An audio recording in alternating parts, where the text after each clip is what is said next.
Good morning, good afternoon, and good evening. This is a very special Friday live stream. It's not what we usually do. Last week, Rick, I've still got some echo from you, I think. Last week, on Saturday, I posted a second video talking about the Jordan Peterson, Michael Malice conversation.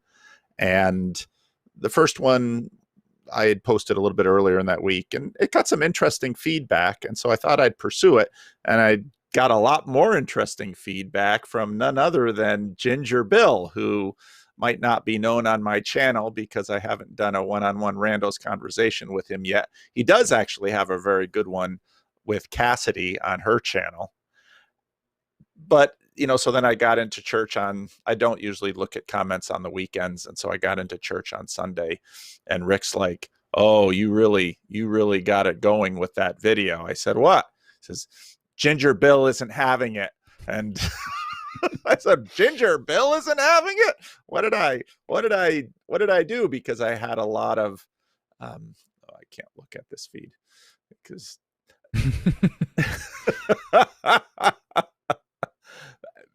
because I know Ginger Bill from the Discord server. And part of the reason I like working with the Discord server is because there's actually a chance at community where we can get to know each other, and in the context of a relationship, I think have a better conversation. So today I will be talking with Ginger Bill for about the first 45 minutes or an hour. We'll see how the conversation goes. You can obviously follow along on the live stream on YouTube, and there is a chat that you can participate in. I don't have that in front of me. Rick sort of monitors it.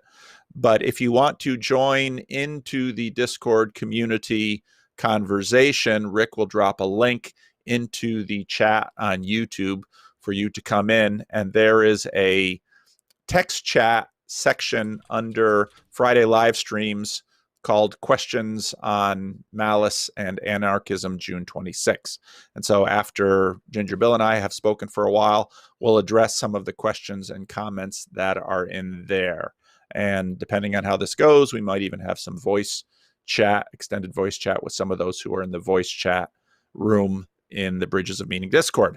So that's what we're doing today. And this is sort of an experiment because I do the question and answer every Friday.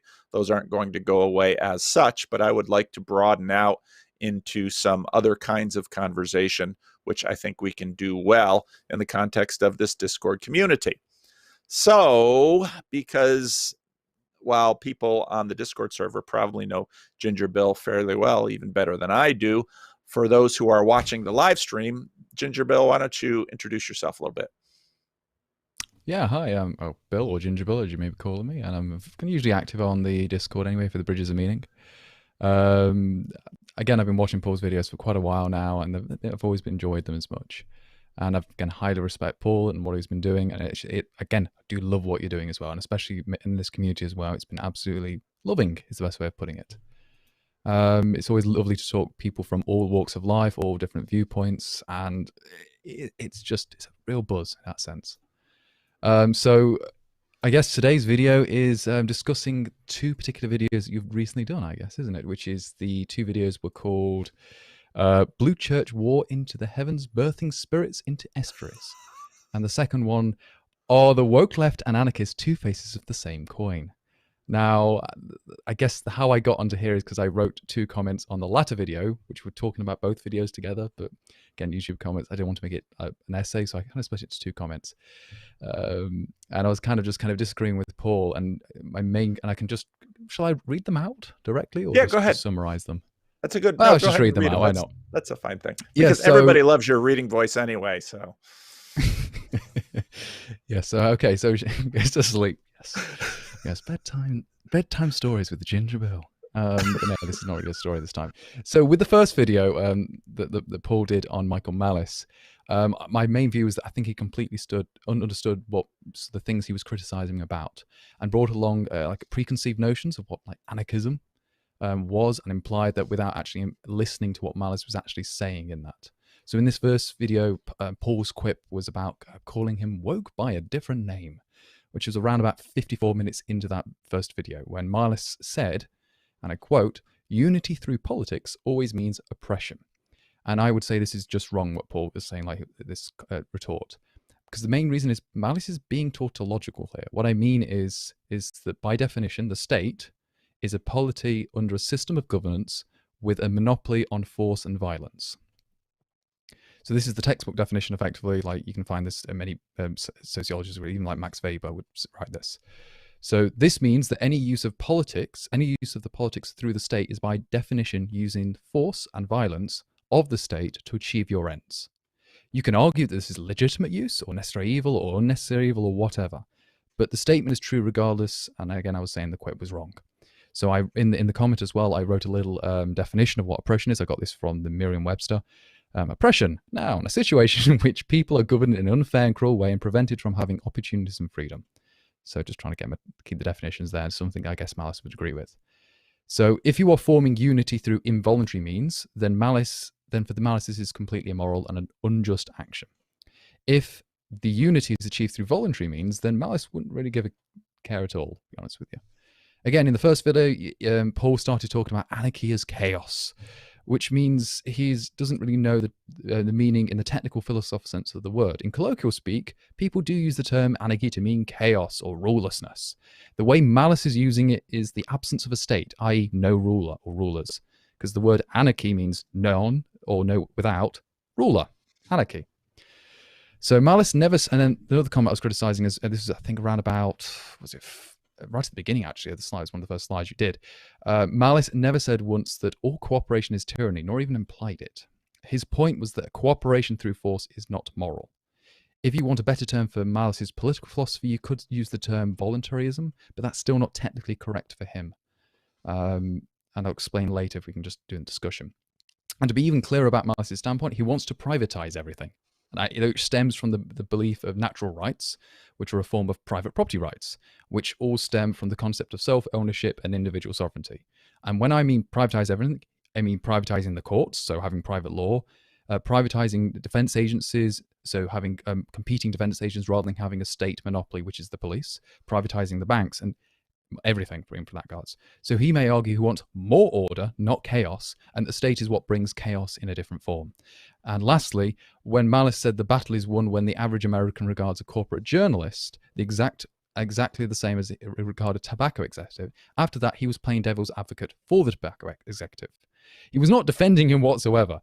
But then you were kind of discussing something he would agree with. And I would add on to this, he would say, yes, the tobacco executive knows he's selling cancer sticks. So your view is like, yes, we know what he's selling. That's the product he's selling. They need to understand what the corporate journalist is selling as well, in that sense. And it's the metaphorical equivalent of like cancer sticks in that sense. Again, the last thing is, as for use of the blue church, Malice uses a term coined by Mencius Mollberg, also known as Curtis Yarvin, called the cathedral, and uses that as a model of analysis. That's the first comment. I apologize, it's going on for a little bit longer.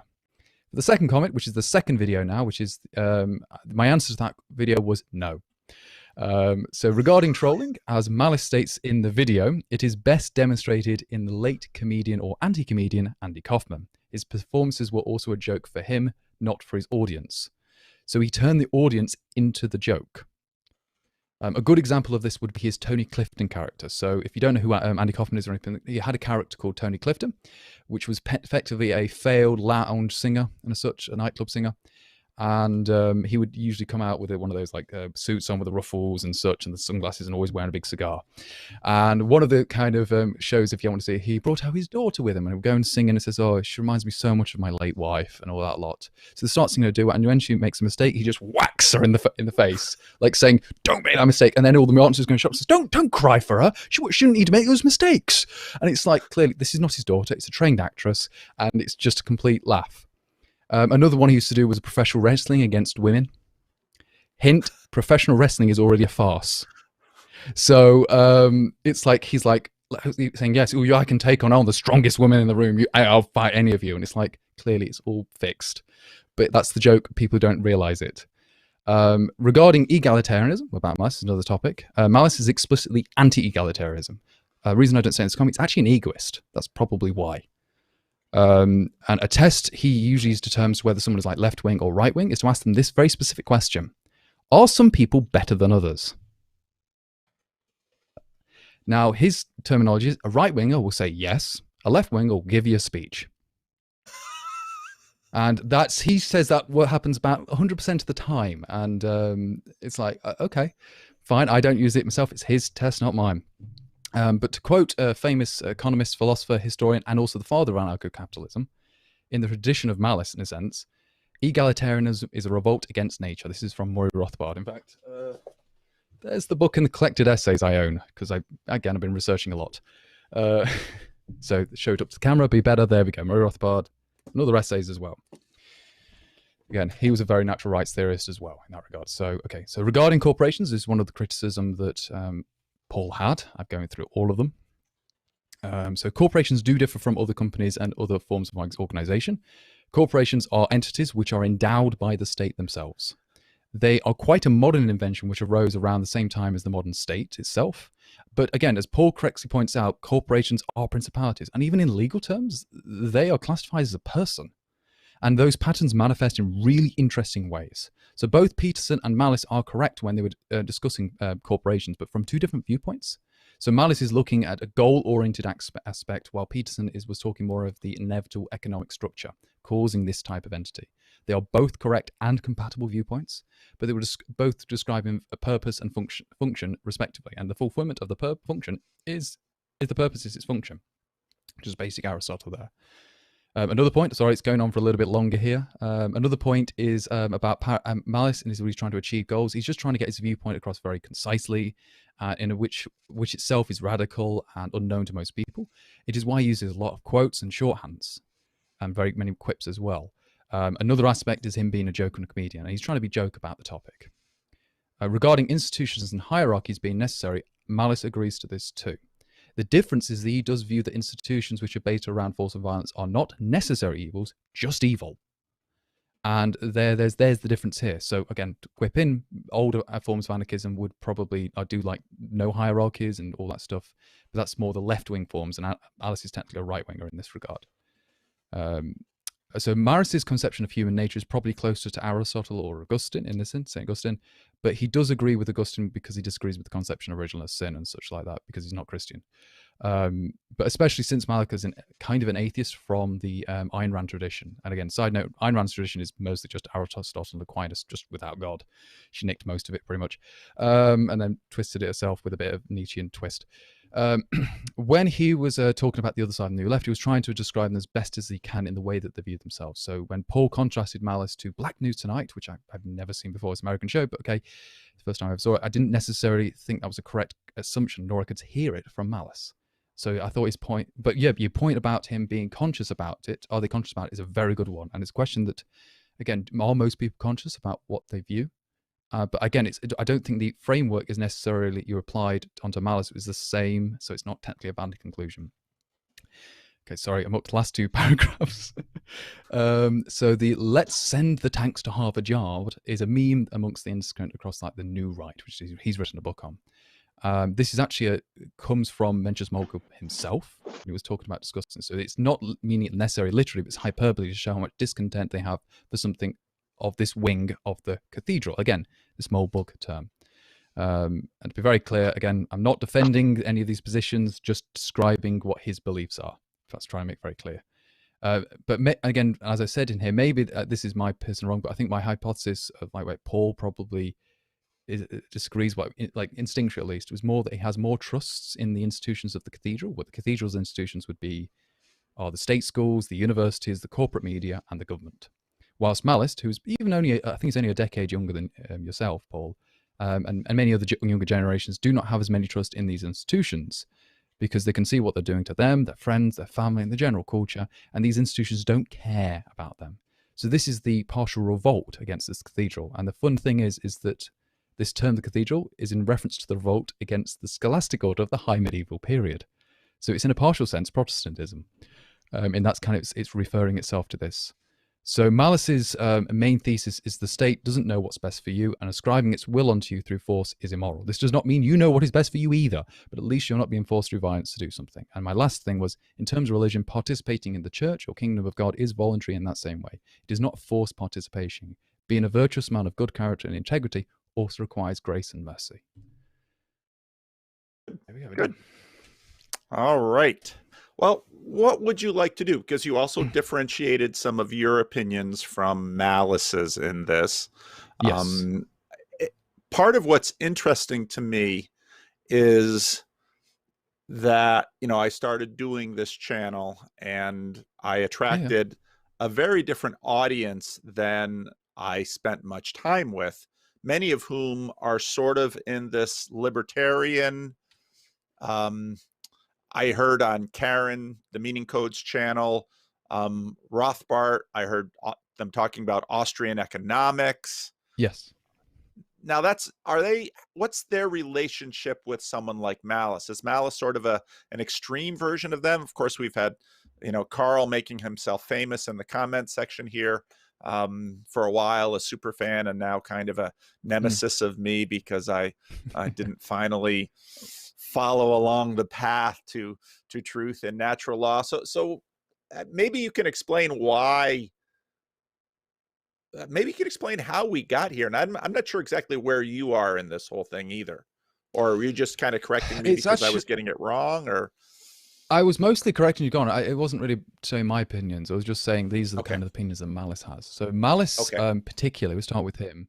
It comes from technically from the Ayn Rand traditions, the objectivists, in that sense. He's a very big fan of her. He's not an objectivist himself, especially being an anarchist. For the objectivists, minarchism is the correct position. But he also disagrees with her in many things. But he is a very honourable, and not just say this is how much he respects her. He owns her actual copy of the Fountainhead. That's how much he respects her. Yeah. Wow. So that's yeah. But he respects many other figures on the right as well. I think he owns one of Margaret Thatcher's dresses. This is a weird thing, and he's one of those likes collecting random things. Yeah. So, but he's also his audience also as he calls put it on, does he? Yeah, I know. I'm like, okay, I don't think he put it on. No, I don't think he just dragged himself. I don't think he'd pull it off. To be honest with you, but But you can see that's the tradition he has. So the egoists, so he would call himself an egoist in that sense. So he's more like, if I was going to use in the very technical sense of like Nietzschean term, would be a subjective nihilist. But that doesn't mean what many people think it means. So egoist is a much better term in this regard. So that's why it's things. But yes, this mini circle, I think on the internet, I think this general libertarianism or classical liberalism and stuff has kind of been gaining a lot more momentum over the past decade or so. So you'll see many circles on the internet being more libertarian leaning in sense. I think it probably could be due to the past 20 years and such. For instance, you've had 9/11 and such and all the different wars. You've also had, for instance, the Great Depression and such, and saying, not the Great Depression, the Great Recession as it's called, and many of the things relating to that, and many of the banking crises, and many of the other things that have been happening over the past years, and even the past 18 months. So many of those things have kind of been contributing to make I guess, more people libertarian. That's just one hypothesis, probably wrong, but that's it. So yeah, there's many people in here. So the libertarians. Go ahead. Yeah. No, it's fine. I want to hear your opinions because I respect your opinions, Bill. Yeah, sure. Yeah. No, it's absolutely fine. Yes, I'm hypothesizing wrong. Again, it could be wrong. That's the best thing about hypotheses. You can test them. But so this kind of libertarians, there's different types of libertarians out there. And what most people, I would say, the standard view of a libertarian is probably not the technical term. So the technical term of a libertarian would be something they believe in something, usually private property rights is the first stance, and something called the non-aggression principle or non-aggression presumption.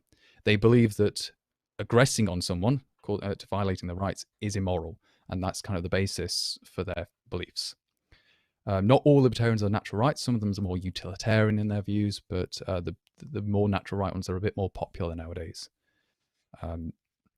Stuff. In fact, even the term libertarian, how we use it in the modern sense, actually comes from Murray Rothbard, who was an anarchist, even though most libertarians are not anarchists anymore.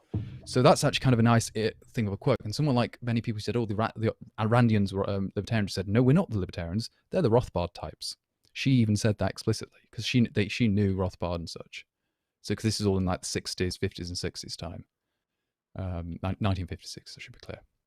So that's where he's coming out of this tradition. So he's kind of like, this is where Michael Malice is all this tradition. So yeah, there's many people who know libertarian circles, like for instance in America, you'd have Ron Paul and such.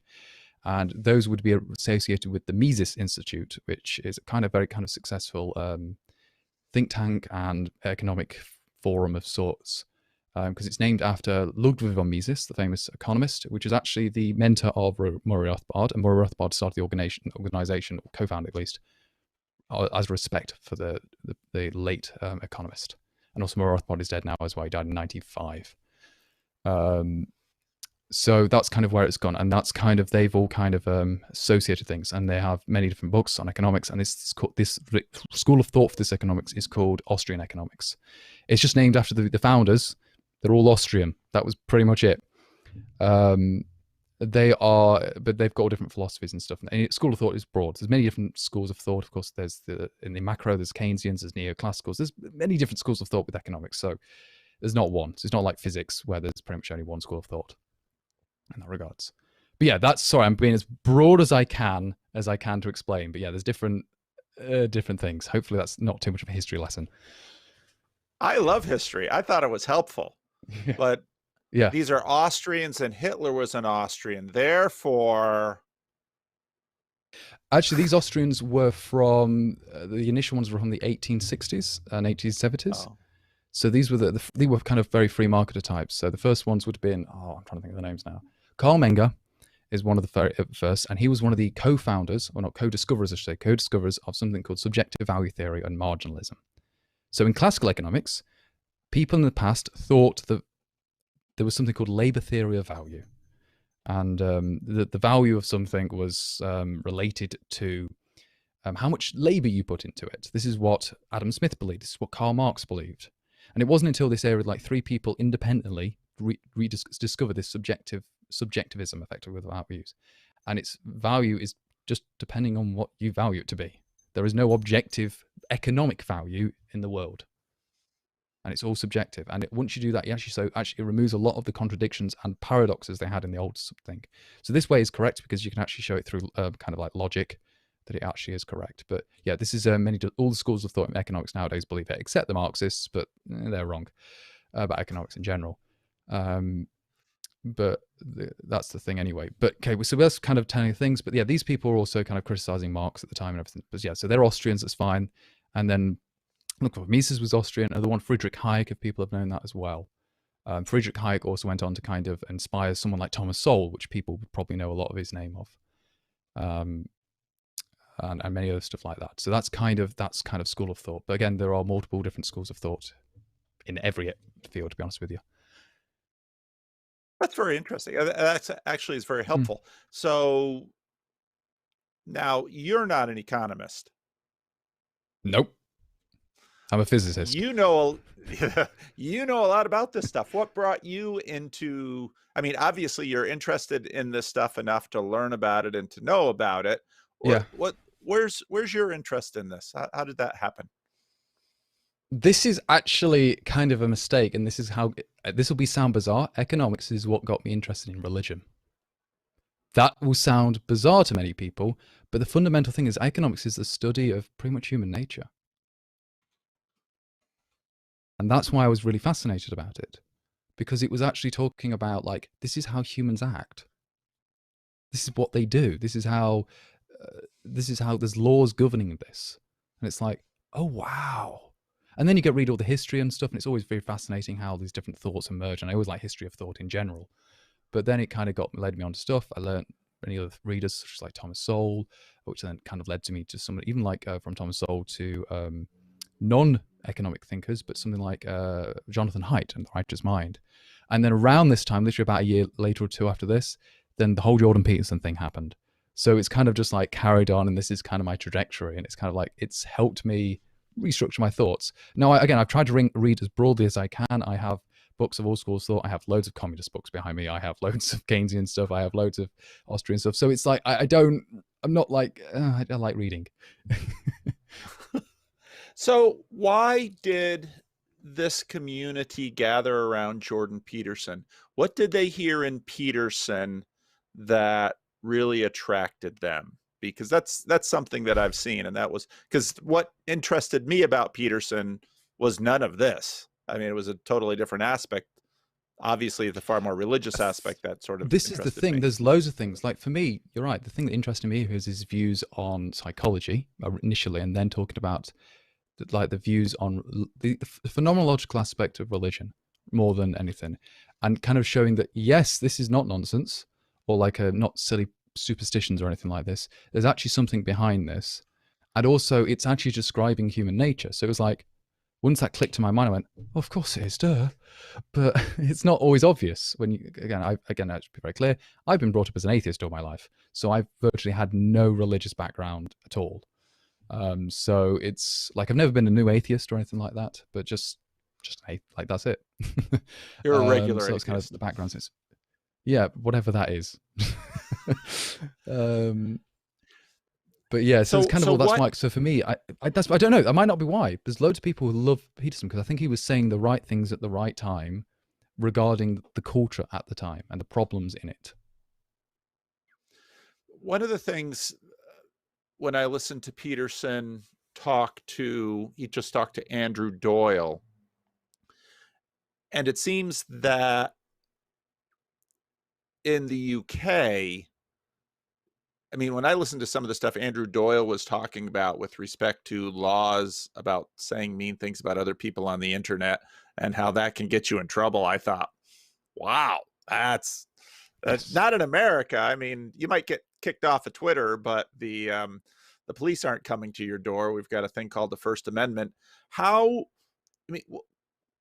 is this conversation different in the UK than what you've seen in the United States and perhaps other parts of the world? Because Malice is, of course, in the US, Peterson's in Canada. Yes. So Canada's sort of halfway between Europe and America anyway. Yeah, so I used to would have said that the culture in the UK is 5 years behind the US. Now I'd say it's a year or a few months. And it's because we've effectively imported American culture, Americanism, and also imported back the American Puritanism culture, which is like where all this I knew progressivism comes from. If you look at the history, it comes from American Puritanism, and then it forms into progressivism into like the 1890s, the 1920s history. That's the progressive era. And then you've got this new form, which has got merged in other things, but I would still say it's part of the same kind of lineage and tradition. And many other philosophers in this area would say, yes, they would call this a form of hyper-Calvinism or something. I wouldn't go that far. I'd just say it's Puritanism, even though I know Puritanism does come from the Reformed tradition. But yeah, so that, but we've kind of like, hey, we thought we got rid of these after the Civil War, so they've just come back. Great. Yeah, so that's kind of what's happening now. So a lot of our institutions and even our politicians have all gone very, as the term would be, woke. I don't really like the term, but yes, but that's kind of what's happened. So we're experiencing many of the problems that America is having as well, but we're also having a lot more issues as well because we don't usually have the same cultural norms and such, like for instance, freedom of speech. Okay. Now, maybe go back to human nature. Obviously we're both humans. Ginger Bill is not a program, and Rick is real. Rick is running this from behind the scenes.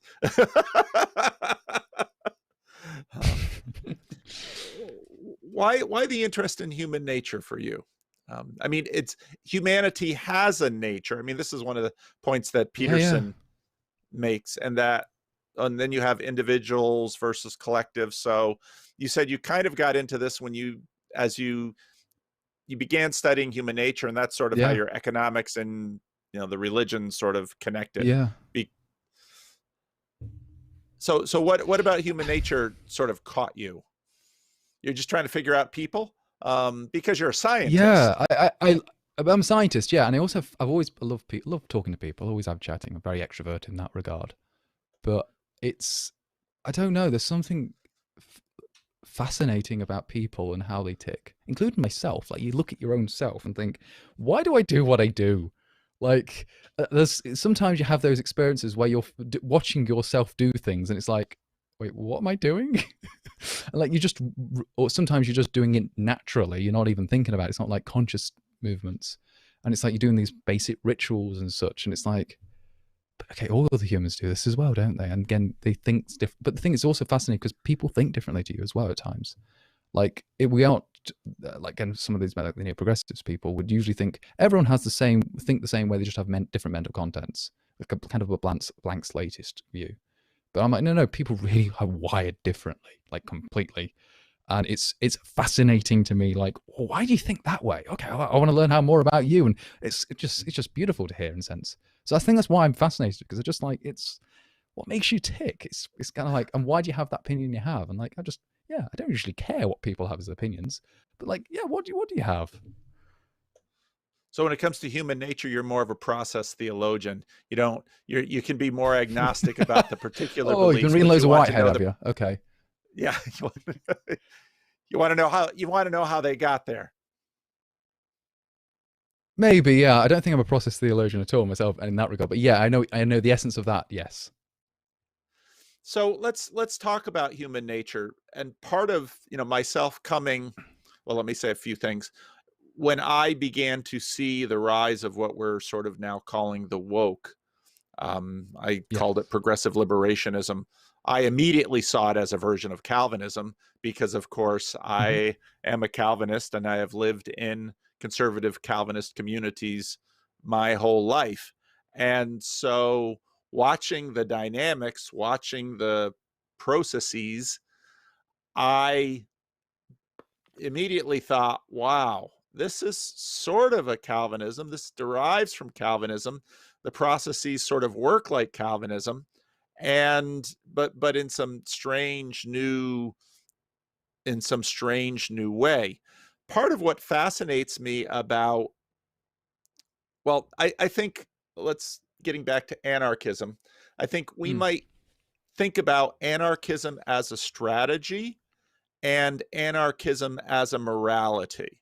Because when I listened to your critique of, and I very much welcome your critique because I learned a lot from it, Yeah, sure. and it's really helpful to be called out, especially in terms of getting someone wrong, because the better you actually know them, actually the better you can engage with them instead of just talking Yes. past each other. So, and the fact that it came from you and that I at least know you a bit and trust you Mm. to, because I've seen you operate with other people on the Yeah. Discord server, and I knew that Bill is an upstanding guy who speaks the truth and is a Thank clear you. thinker and is very articulate.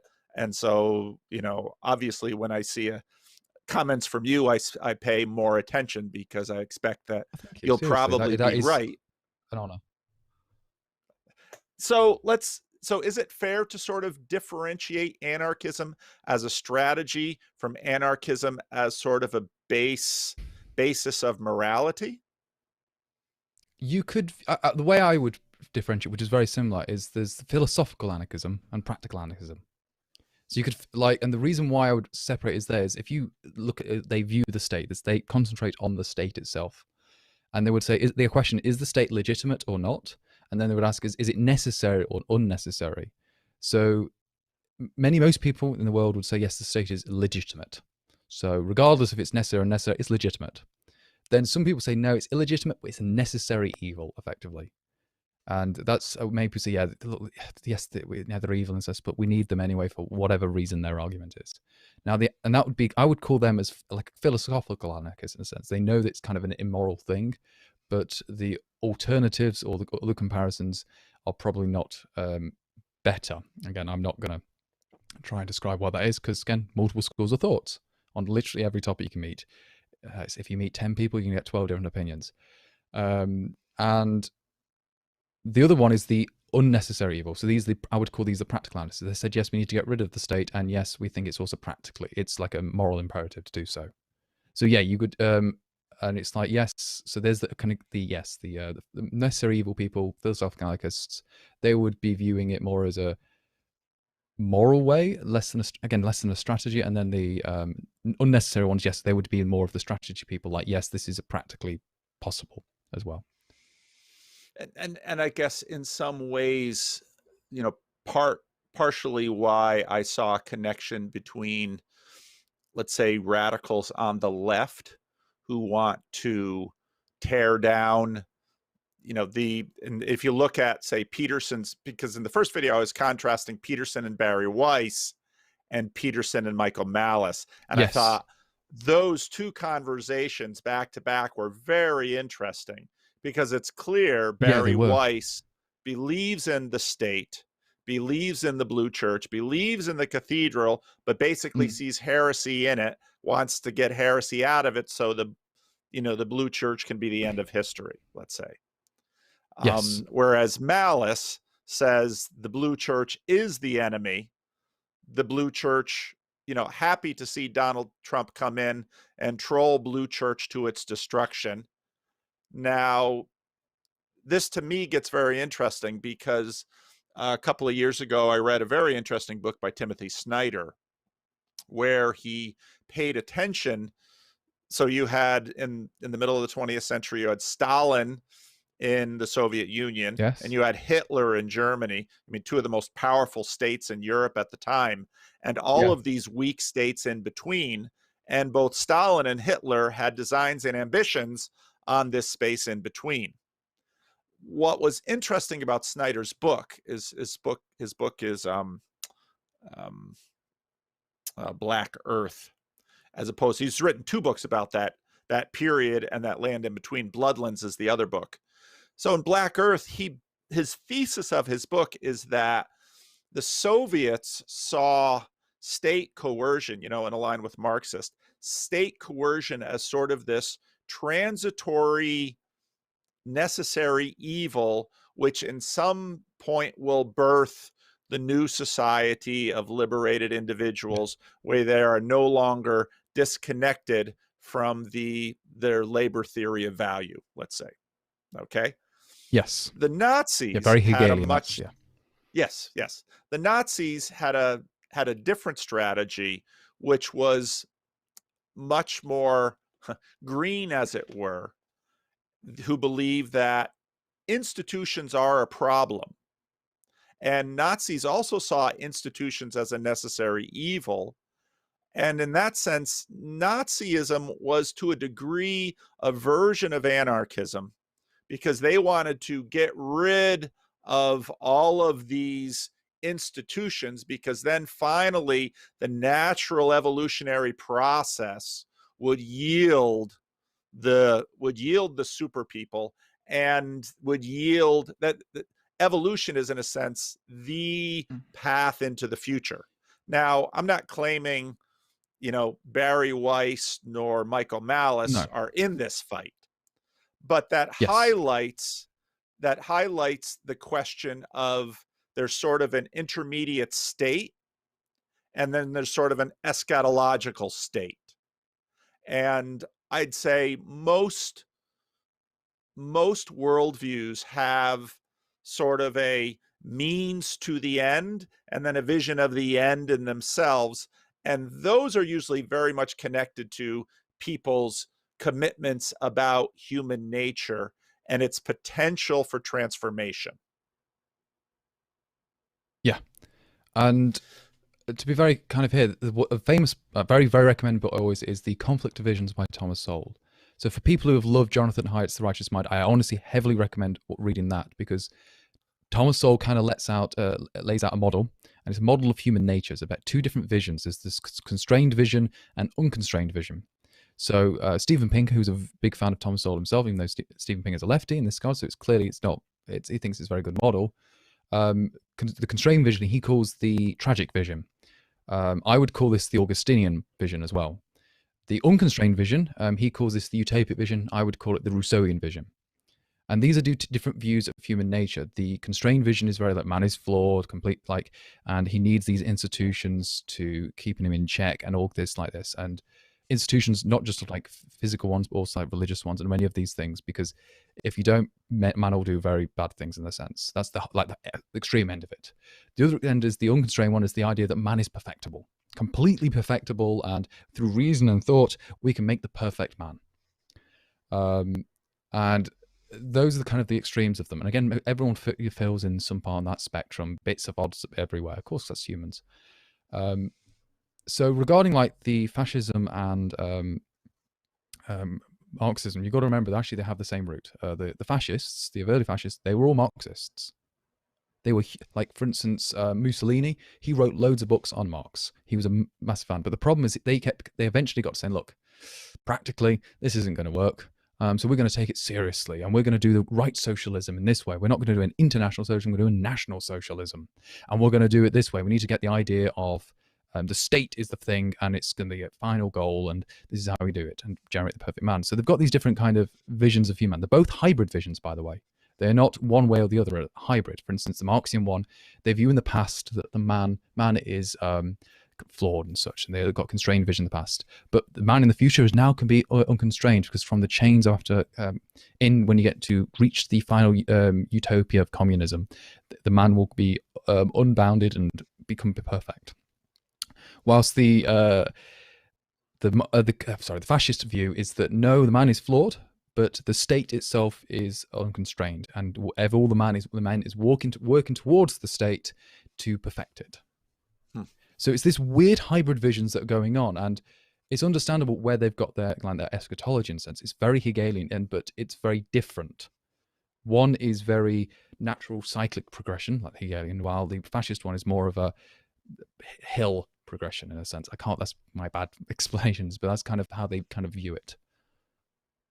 Both of these were, again, so I was saying both of these, again, they come from the same things. And one interesting thing you can remember when you read history is the fascists saw themselves not as on the right, but they saw themselves as radical centrists. They saw themselves as the third way. The left was the Marxists, the right was the English, the liberals. So they said, no, we're the third way between capitalism and socialism. We are the radical centrists. Nice quirk of history is, though, that those terms got reused by Tony Blair and Bill Clinton in the 90s, but they clearly mean it in the same sense. It's just a nice rhetorical phrase. Well, what was interesting about Snyder's thesis in that book was he saw so he's looking at Poland especially, because of course at the beginning of the war, Hitler and Stalin are like, oh, let's divide Poland down the middle. Both of them knew that at some point they were going to end that truce. Stalin knew Hitler was going to, because he was paying attention, and Hitler had basically said it many different times. This is the future of our country. Germany is land poor.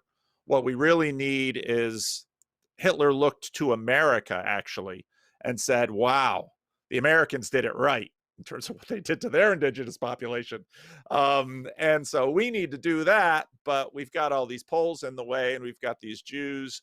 And of course, there's a lot of I very much recommend that book. There was a ton of history in that book that I knew nothing about, such as the fact that, various segments of Europe in the early 20th century were looking around for a new Jewish homeland, basically because they wanted to settle the Jews, and Madagascar was a leading contender. And you just think, really?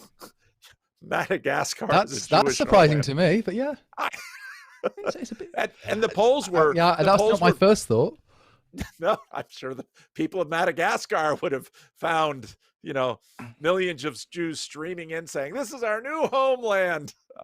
Of course, then the British set it up in the old homeland, and that's where we are today. The thing that Snyder noted was that when the Soviets would come through, they would set up all of these institutional structures. And when the Nazis would come through, they intentionally destroyed institutional structures, because they believed that what these institutional structures did was preserve the weak. And what needs to happen in terms of a Darwinian evolutionary system is that the sooner the weak die off, the sooner the system will revert to its natural condition. Now, obviously, within all of this, there are a lot of assumptions about human nature, its perfectibility, and also what is perfect and about humans. I mean, what is the perfection that we view? Part of what interested me in Malice was this idea that, now you said it quite well in a number of places, if I can find it. It's basically about coercion. Now, most Yes. of us would agree that violence is a problem and that violence should not be at hand in terms of how we treat one another. But this question of coercion is a far more subtle thing. For example, and this especially to me gets interesting with respect to trolling, because Yes. trolling, as you know, there's a very interesting section in the Peterson Malice video. Trolling is, in a sense, a way to employ the machinery within a person against another aspect of that person. Yes, very Is much so, that, yes. isn't that also sort of a form of coercion? The way that we would view this, and this is why I'm going to be right, in their view is that it's not violating anyone's rights, and Malice's view is that all rights are property rights. So it's not in that sense a rights violation, a form of coercion. But yes, it is a form of coercion, as in you're not manipulating in a sense, but you are partially tricking someone into making them look like a fool. Right. And You are Malice does this on purpose. you are He trying to knows he's doing it degrade their explicitly. He explains why. status. Yeah, yeah. There's a little Yes, very lag much so. between You're us. trying to take them off their perch. And this is why he's done it to many politicians in general. And why he's very said, look, this is a very good thing. Like back in the day, especially let's take the UK, most of our politicians are all very, the technical term is upper middle class, but we'd call them very upper class. They went to all of the posh schools. They went to like Eton College. For instance, Boris Johnson and the other David Cameron, which are two prime ministers, they were in the same group. They were best friends in Eton College. They were as posh as you can get. And this is so we have a kind of an aristocracy class for a politician class, effectively, not aristocracy, but politician class.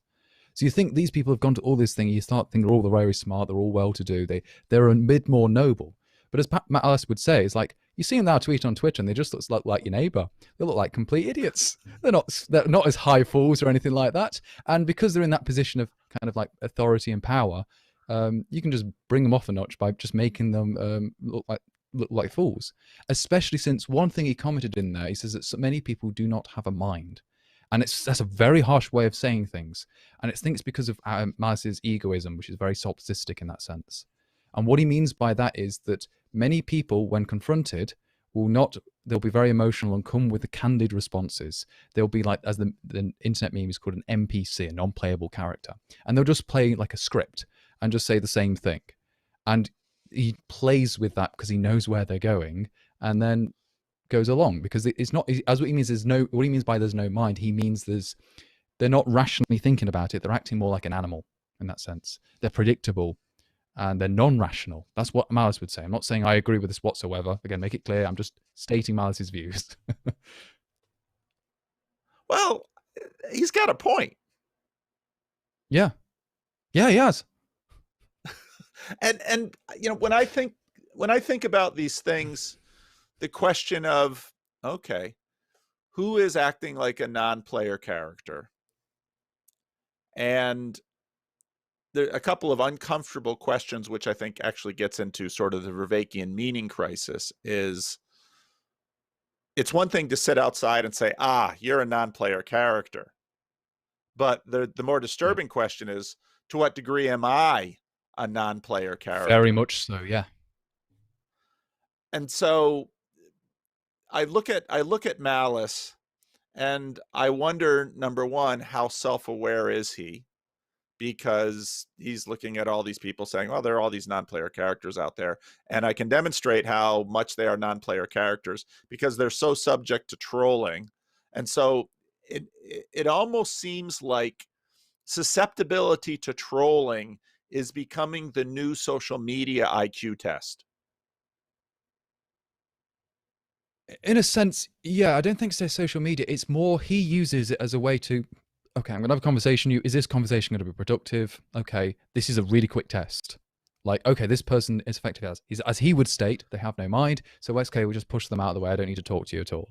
And he wants more people he knows he can like kind of lean on, trust and stuff, like for his friends and such. And like Malice would say, that doesn't mean they're not good people. Be very clear. He says this. This means doesn't mean they're good people, not kind people. It just means for him, they're not worth his time. Right. And he's pursuing a goal. He's a goal of himself is a self-interest. Yes. Yes.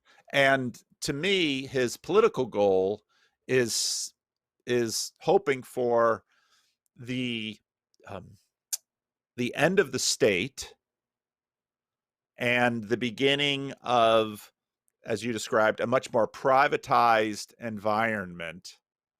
Yes. And he, especially by virtue of his definition of morality, which is basically, I think, a libertarian morality that says the freer... It's in that view, yes. Yeah, the freer one is in terms of their ability to express their desires, or we might even use their authentic selves, the more moral the environment is. That's sort of the worldview as I see it. No, that's not what he views. Okay. So his view is like getting rid of the state is getting rid of one problem. It's like curing cancer, but there's millions of other diseases out there. That's all his view. He's very tragic in that view of nature. And like, look, he says it's not utopic. It's just solving one problem. Doesn't mean there's going to be people solving anything. It does mean there's going to be crime still. There's still going to be murdering people still. It's just that if you want to look at a practical sense, the state isn't doing a good job at all. And if you, again, in a very utilitarian sense, that again, the state could do a private firms would do a much better job at protecting your rights effectively. And he's not saying that this is going to be more moral society necessarily. It's just, it's solving one problem in that kind of state, if that makes more clear. Yeah. Can I ask a question, or is this a one-on-one? This is a one-on-one until about 5 minutes from now, Julian. So put your question in the text chat. Oh, I just mean for specifically this conversation, but that's fine. No, it is for this conversation. So we're gonna, I don't know. The problem is that I think Ginger Bill and I could talk all day. Sorry about that, everybody else. Part of what we're doing today is sort of playing around with formats here for seeing how well they work and who works well in them. I guess part of what I'm getting at is it's funny to me, the assertion that I really liked how you laid things out, because a lot of this is questions about who trusts the state more. I think your observation about generations with respect to the state, I think, is very true. I think the older you are, we probably have been formed. If you were born at least 10 years before Watergate, you might in fact have a disposition or a deference towards the state that perhaps people born after Watergate in the United States don't have. That we sort of picked up a posture that says, yeah, the state doesn't work that well. I've just lately been in a little tiny little conflict with our local post office over whether our church mailbox is approved or not. And basically it boiled down to our regular mail person went on vacation and the other one couldn't find the box. And anyway, so, you have these kinds of, things that come up. I would criticize I don't think it's Watergate. I don't think most people view Watergate, because most people say, oh, corruption happens in the state, especially in the UK. Most people, I would say, they don't like the government, but they're like, it's here, we'll go just grumble on, carry on. And that's usually kind of like the British kind of view of kind of the government and the state. But they're more like, but in some cases, there's aspects to it since like past World War II, where it's been more reverent, certain aspects to it as well. Like and this may get a lot of flack, but our National Health Service, the NHS, is effectively our national religion. It's one of those taboo topics in politics. If you criticize it, you will be called a heretic effectively. Even if you think, yes, fine, it's okay, but I've got this criticism. Yeah. And it's like a good example of this to show how much it's like our religion in the UK is when we had all the lockdowns, the very initial lockdowns. At the very start, every Thursday, I think it was 8 o'clock, 8 p.m. at night, most people would go outside their doors and clap for the NHS and its workers. That is how much it is. You had a national and it's worship really service. Fascinating to see for some. Yes, a national worship service. It's extremely religious behavior. And it's fascinating to me watch it. I'm like, I think this is insane. But like, I'm not even saying criticizing the NHS. I'm just watching this behavior like an anthropologist. It's kind of like, oh, wow. Well, we are creeping on an hour, and Julian would like to ask his question. So I don't know if you want to. I don't know if we've gotten anywhere it's or not. Up to the I've audience. learned a lot. Yeah. Okay, Julian, why don't you have at it, Julian? Now he's typing. Okay, here I go. So I was reading one of the chats that you guys had after the conversation that Paul posted, or the video that Paul posted, and someone was saying, this Malice guy is just super radical, and he kind of has to slowly bring his message in to kind of win people over. And my critique of that was, I wonder if this kind of libertarian anarchism is actually just the sort of American religiosity of anti-institutionalism and sort of libertarian freedom taken to its kind of logical end, where his kind of critique of the state is just basically, well, I should be able to be me and nobody should be able to stop me from expressing myself however I like. So it's a kind of expressive individualism turned into a politics. So do you think that's fair, or for Malice, I don't think that's fair, but for many libertarians, I would say that's true. But for Malice, no, and especially those natural rights, many of those people in that, I would say, the Mises crowd, that sort of kind of tradition, they don't view freedom in that sense. They view freedom as property rights. That is what freedom is to them. It's not this. There's many different aspects of freedom. This is why it's a fudgy word. It's a word that fudges on both the left and the right and the libertarians and everywhere, because everyone has a different conception of what freedom is. They're not talking about freedom of expression. They are literally saying, are you allowing, are my rights being protected effectively? That's pretty much their view of it. It's a very weird and like autistic way of thinking about things, I know, but that's like, and I mean autistic in a technical sense there. I mean like it's very like, that's the kind of the rules of the land. They have their view that their theory of justice is property rights. A good philosopher on this would be Robert Nozick. That's kind of his thesis of like libertarianism, since there's justice as property rights, rather than like some like John Rawls, which was they were the kind of rivals of each other. John Rawls there is justice as fairness, and that's kind of the distinction. I hope that answers your question. I mean, are you looking for a way to dismiss Malice, Julian? I mean, you live in a commune. I mean, how much more pinko can you get, Julian? Yeah, well, I suppose I'm kind of trying to poke around in what aspect is sort of his anarchism different from, maybe a Christian anarchism. Your own. And I would say you're an anarchist yourself, aren't you? I mean, in one sense, just this notion of property rights. I mean, that's something that the radical Anabaptist version of anarchism doesn't hold at all. Like, there's no sense that you own anything. There's this one of the early writers in our tradition, the right-wing anarchism is this foreign quote where he says, people are sort of always so greedily kind of taking everything for themselves. If they could grab hold of the sun and the moon and the stars, they would grab that too. And there's this kind of this consumptive individualism that he's critiquing there. It just strikes me that there's nothing ethical or nothing. There's no sense of a common good here.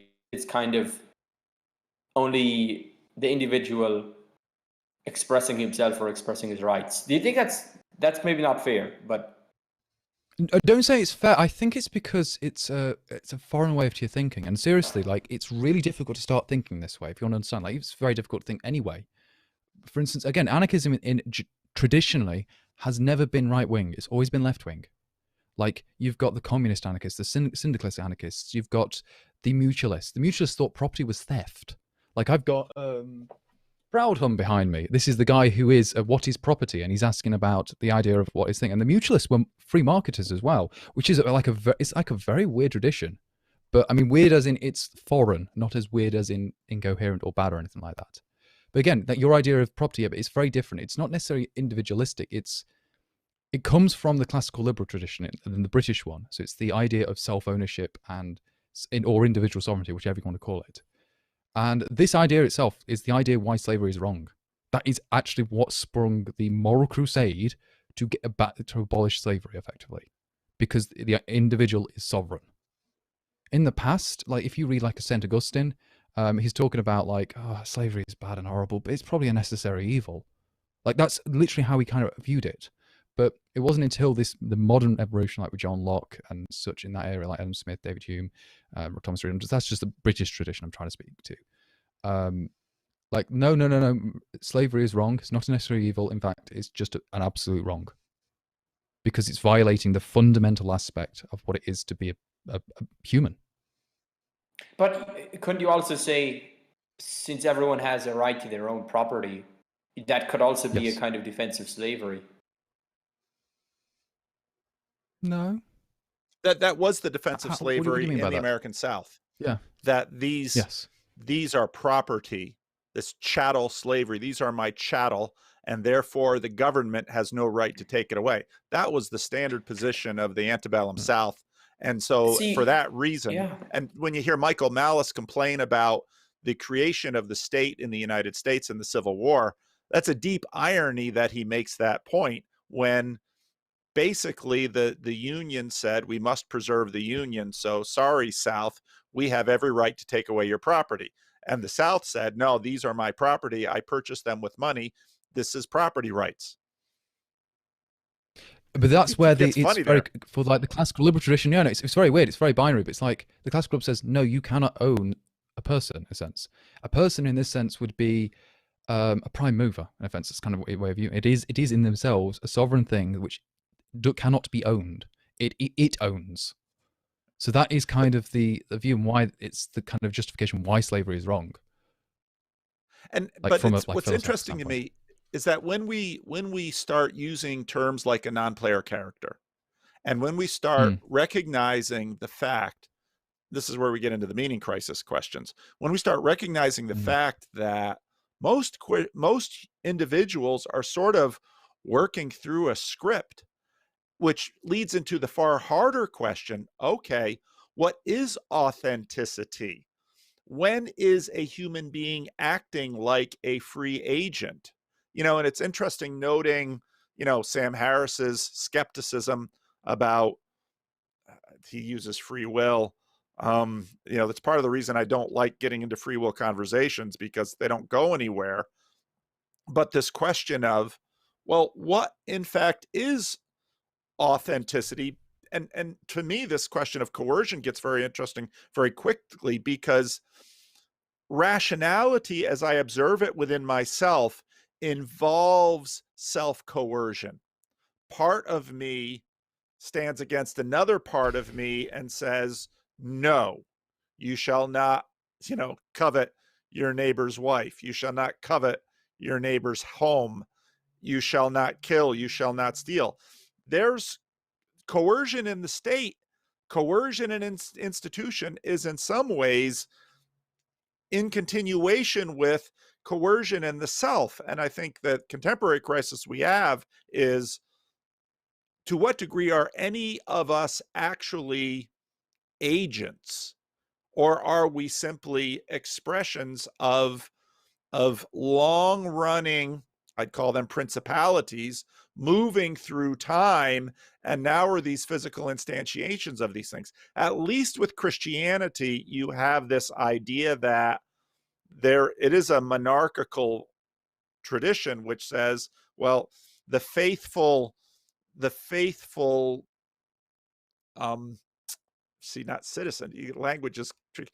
The faithful servant, the faithful slave, is the one who embodies the master's will. And so the faithful slave is the expression of the master. And so there's, to a certain degree, this gets very complex. To a certain degree, a Christian is someone who is now submitted to the Holy Spirit and now plays out the kingdom of God in all that they do. And someone might at the same time say, well, that's the death of the individual. Christians would say that's sort of the fulfillment of the individual. And I mean, but there are lots of deep questions under this whole thing that come to the surface pretty quickly. Yeah, very much so. And it is the good question is, yes, people may have free will, but how much willpower do they have? Like, I know most of the time I'm on autopilot. Like, you walking the dog, I'm on autopilot, but the things happen in my brain. I'm thinking about other things, but when I'm walking the dog, I'm not really thinking about it.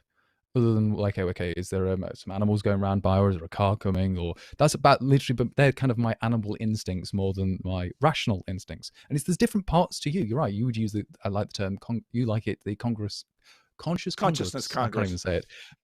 That's what I mean. Stupid words. But it's this, you're kind of like, there's different aspects to you battling each other. I wouldn't call it coercion. I wouldn't use that particular term, but I would just say it's more of, or even like Augustine, there's aspects of your will who are kind of fighting to each other. And it's a very interesting thing, because Augustine was like critiquing Plato effectively. Plato said there's actually three parts. I'm not going to that philosophy, but yeah, that's kind of a saying. But and that was kind of the solution. It was just different levels of willpower of the different aspects of the will. And it is interesting to see this, because I would say, and I know I'm weird. I know I have a huge amount of willpower, in the sense that if I want to do something, I will do it. Like, I knew that, okay, I need to change my diet. So pretty much I went, okay, I've got to change my diet. I'm just doing it. And I stuck to it, and I kept to it for a very, very long time, just through willpower alone. And I know most people couldn't keep to the diet I kept, because I knew I had to do it for medical reasons. So I said, screw it. Well, whatever. But most people I know who struggle on diets, they'll give up after a few weeks, won't they? And it's like, they just don't have the willpower to continue. Like, they want to go back into their own habits. Like, oh, I'd like eating custard donuts. I like custard donuts myself. Like, they're delicious things. Oh, good. Oh, that's some of the best things in the world. But it's like, no, you're saying don't do it. But like, that's the thing, is a lot of people do it and they just go back into their habits. And again, someone like Aristotle, which I highly respect, he says, look, yes, people can know what the good is, but they'll feel habitual. Like, they'll just go back into their habits, and you need to kind of, what's the best way of putting it?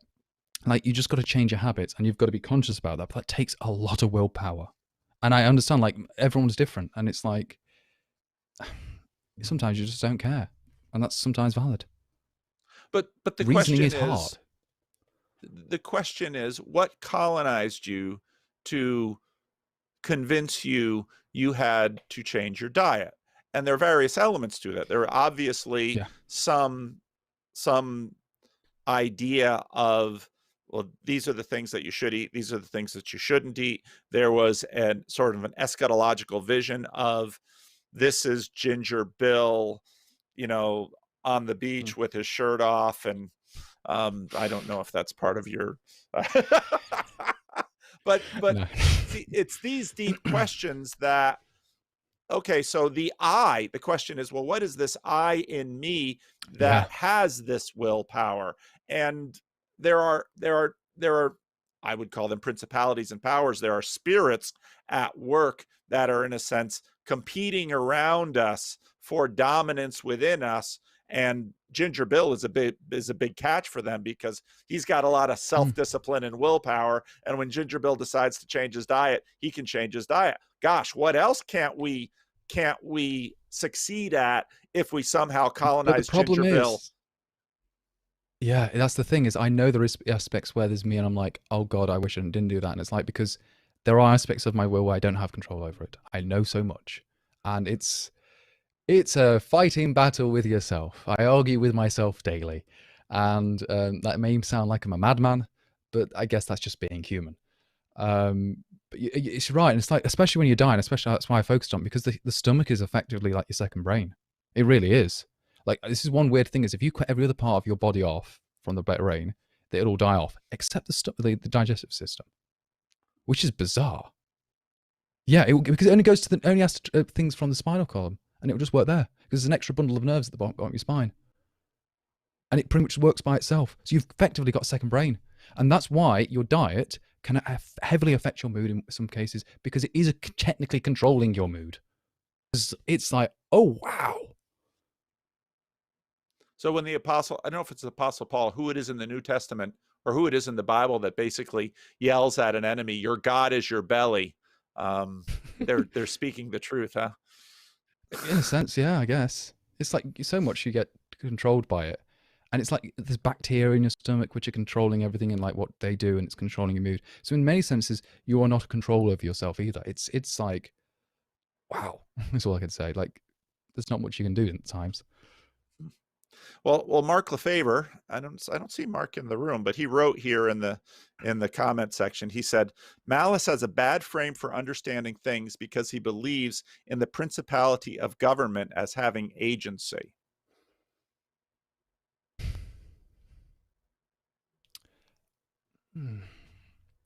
I would say it acts as if it has agency. I don't necessarily would say it has it.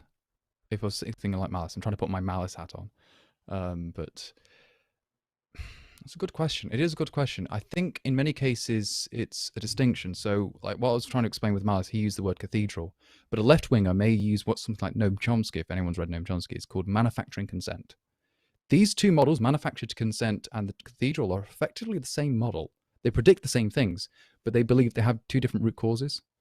So the manufacturing consent just think it's self-interest, economic adventures, like, hey, these big corporations just trying to make them big better for themselves. And that's the reason why they're saying all these different trends and different, like fashion, effectively. That's what they're doing, it's fashionable things. While like the other right-wing thing says, no, ideology is first. It is a religion first, and they're trying to propagate their religion through this institution. They predict pretty much the same things, which is interesting to say, and that means they're both kind of compatible and probably both true, but they are looking at it from different viewpoints. So for Malice, he's saying, yes, he would not speak in this language because I don't think he's very religious thinking at all. But I would say, yes, it's this manifestation of this ideology, this failed religion, effectively becoming a manifestation. It's like it becomes an angel or a demon itself, a principality across it all. And that's kind of why it's manifesting itself. So it's not an agent singularly, but it emerges from it. Right. Well, agency, especially in a materialistic frame, is an emergent property. And yes. I find a fairly persuasive argument that in many respects, certain kinds of organizations, there's an agency as an emergent property does in fact emerge from certain kinds of organizations. You see that in corporate life, because you start to work for a company, you very quickly get a sense of, oh, this is the company culture. That culture to a degree has a level of agency to it because it rewards certain things, it punishes other things, and there's sort of an agency as emergent property, which begins to express itself.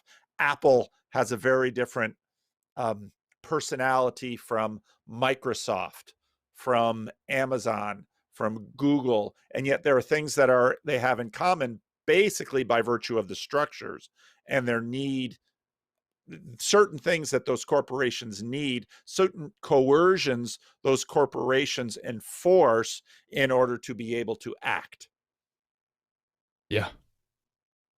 And it's fascinating. It's like these things have structure to them. They have emergent structure as well. And that causes them to act as if they are like, they have got a personality, you're right? Like Apple has a certain personality to it. Like when it was like Steve Jobs, it was effectively kind of built around his personality in a certain sense, but also just general culture. They were trying to be fashionable. Like they were trying to set fashion trends.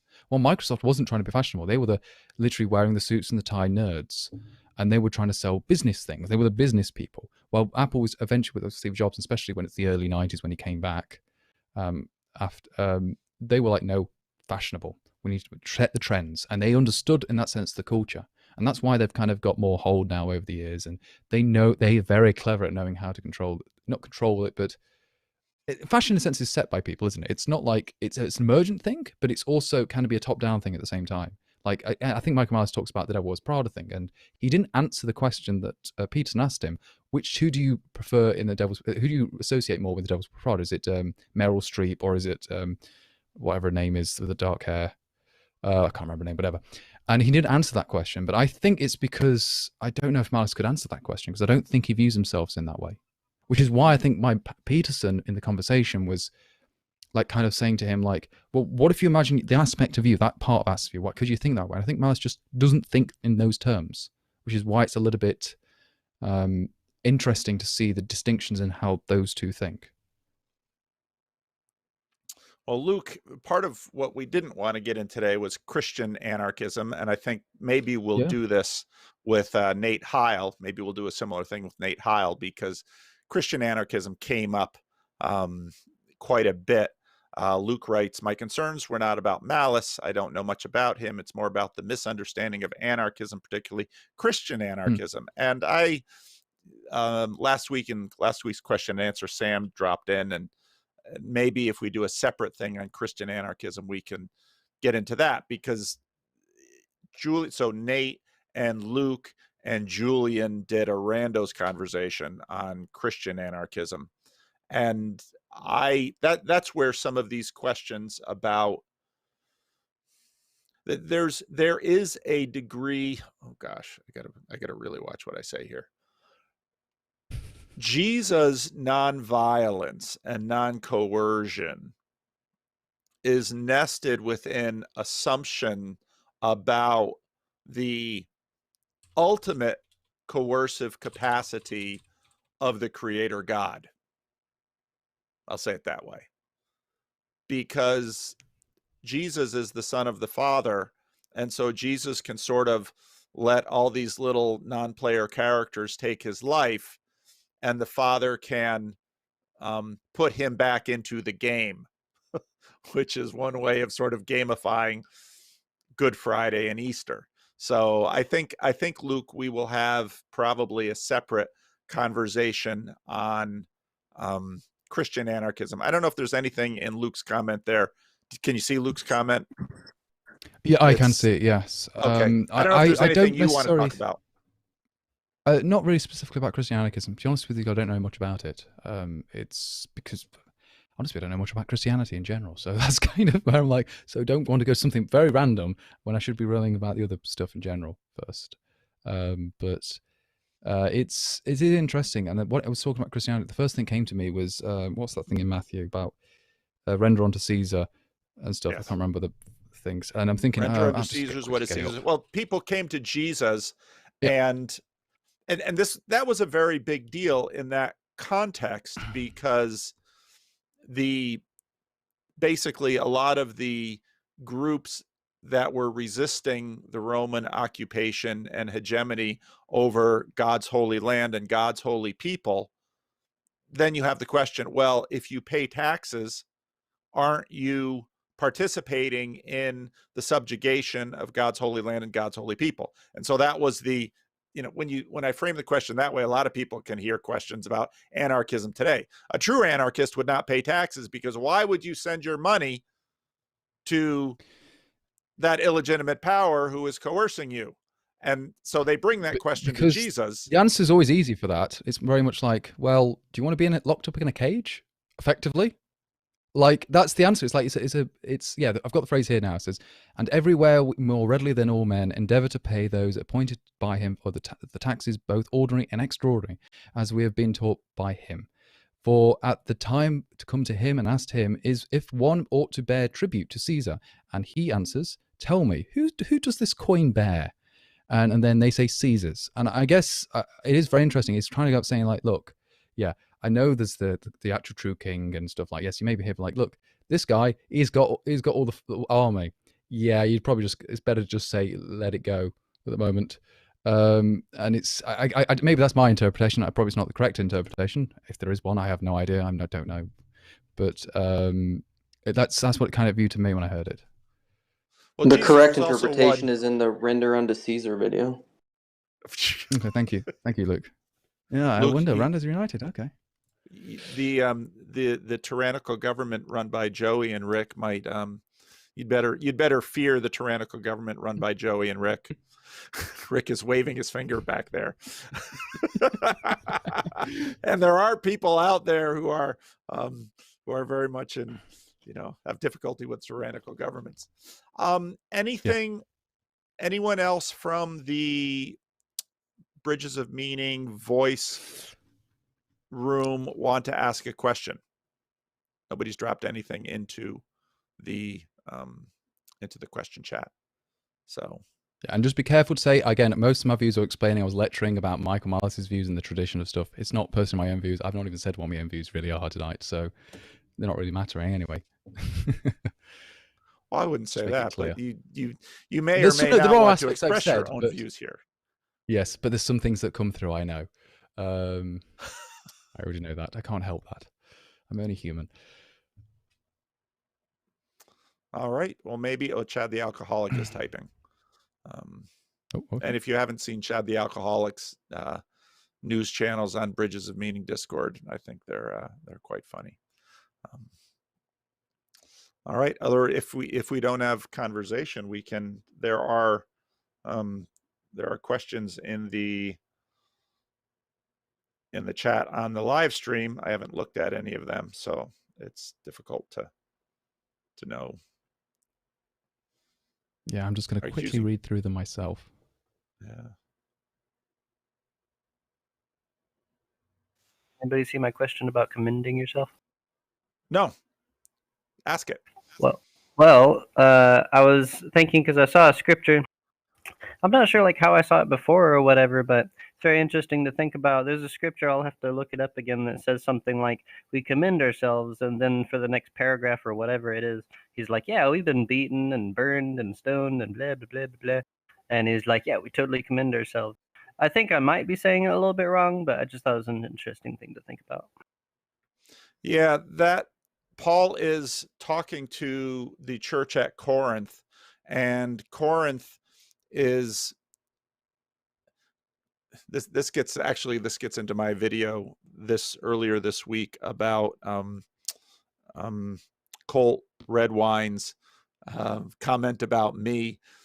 The Corinthians really liked their private ecstatic mystical experiences and valued people according to how amazing, transformative those experiences and the miracles that they would do. That's sort of how they established a hierarchy of leaders in their church. And so then you sort of had a mystical Olympics going on where people would brag about the personal revelations that they had experienced. And so what the Apostle Paul is doing in that letter is sort of mocking them.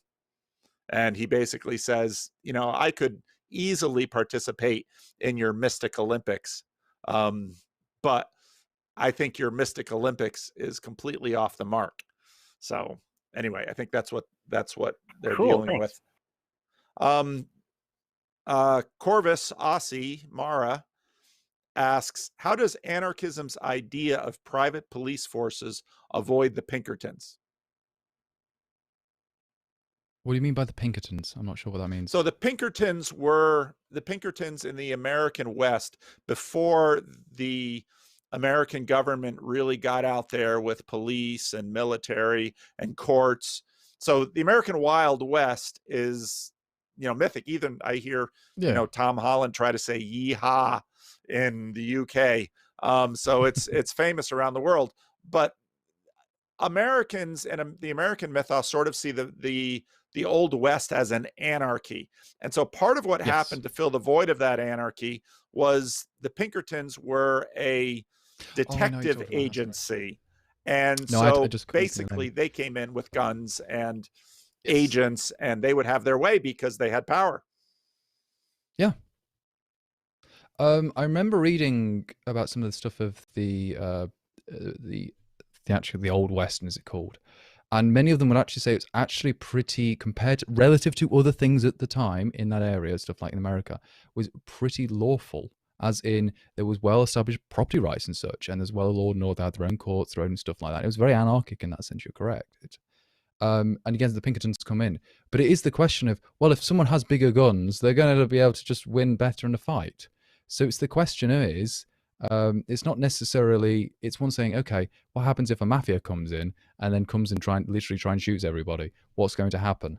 Well, yeah, that's not saying that it's more of a saying like, okay, why didn't these places actually have more defenses to them? Like, why didn't they have more guns to defend against the Pinkertons or stuff? And it's a good question. Like, why didn't they have this? It's historical in a sense. And I could only speculate on someone like an anarchist view in this sense, and they could say, look, maybe they came out and they were friendly and they were just kind of doing that stuff, or maybe some other things.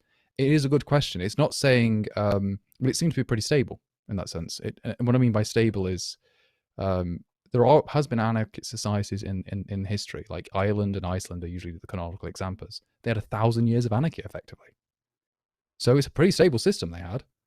So it's the question of like, what happens if someone else comes in and with bigger guns? I'm like, what happens now if another country invades another country with bigger guns? Like, for instance, what Russia did with the Crimea. Well, they're going to overtake it, aren't they? It's not like, I don't know how I get around that sense. It's just like, yeah.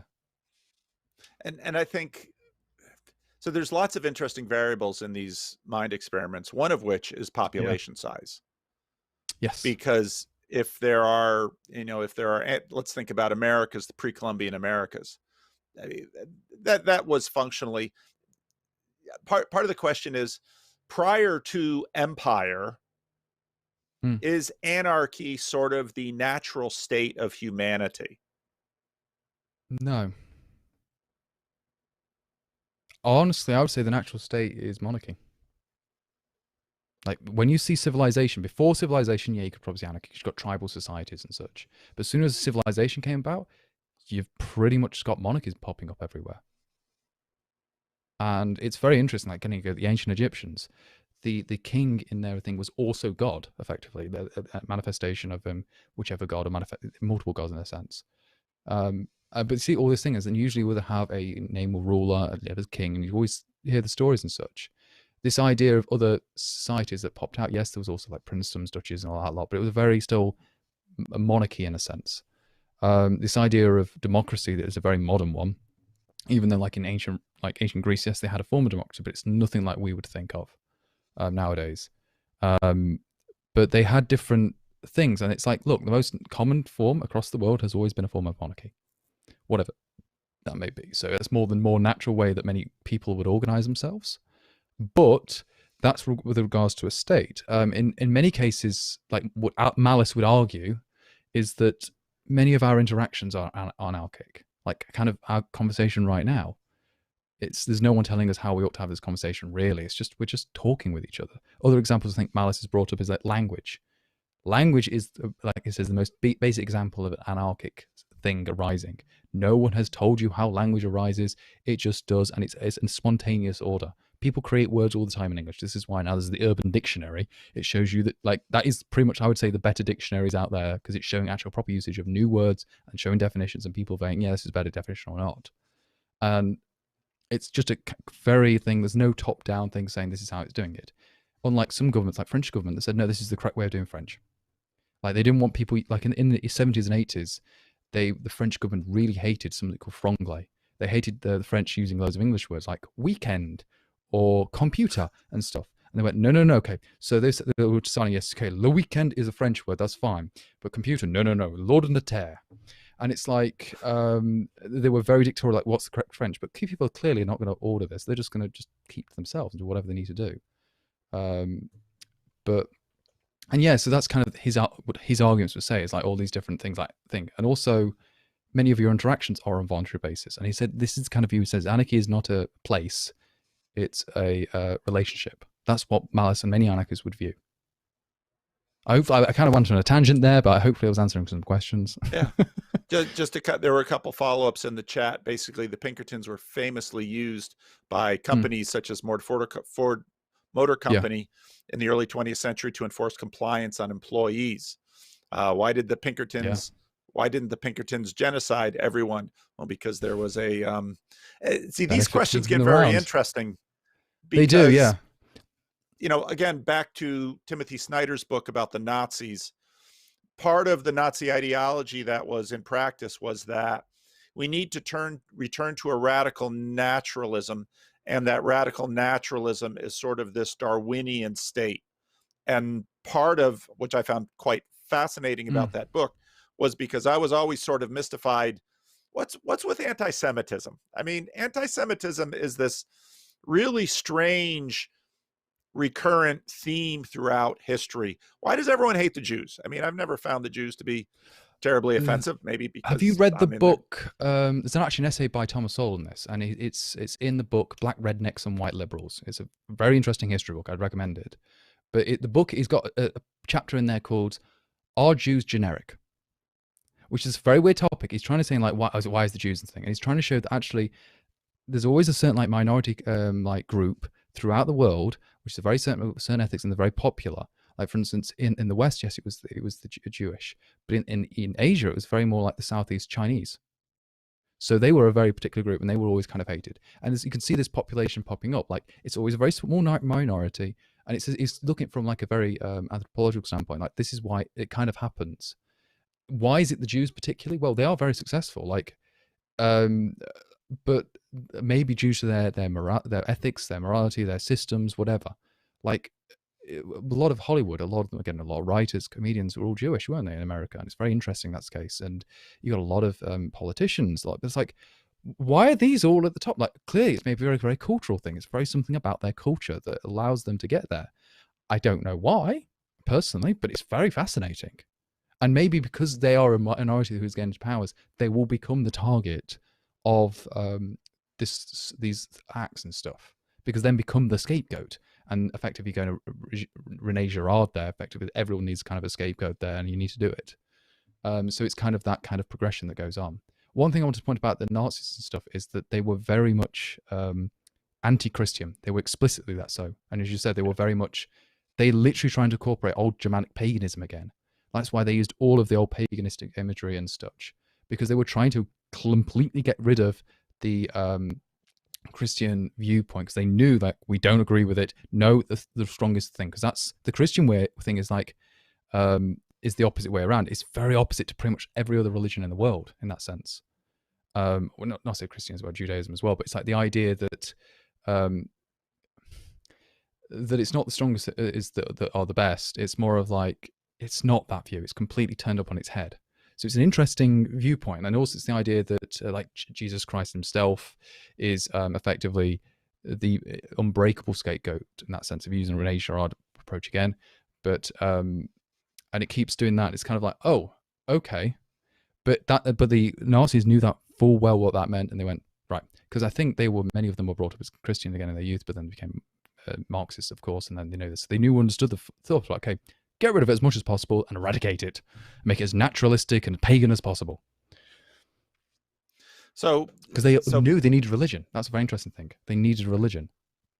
So Corvus Aussie, and the point she makes is like one of the first things that comes to mind for me, and I hear for a number of people when they listen to Malice, which is basically, she says the arguments that the Pinkertons, if without the state, what you have are other private petty warlords, CEOs, and other coercive organizations just coming in. And the question is, isn't the state that as well? That would be if an anarchist, like, isn't the state doing the exact same thing? And Augustine, I mean, many have made that point of view before. Yeah. What's the difference between a pirate, what's the difference between a pirate and a government? Some sense of legitimacy. And yeah, it's that idea of legitimacy. And then someone could we've say, got a delay. Right. That whole idea of legitimacy, well, that's just a sham. And so how does Malice answer?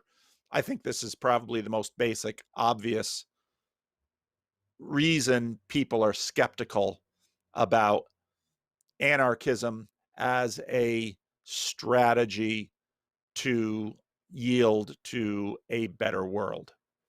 Aren't you just setting up Somalia?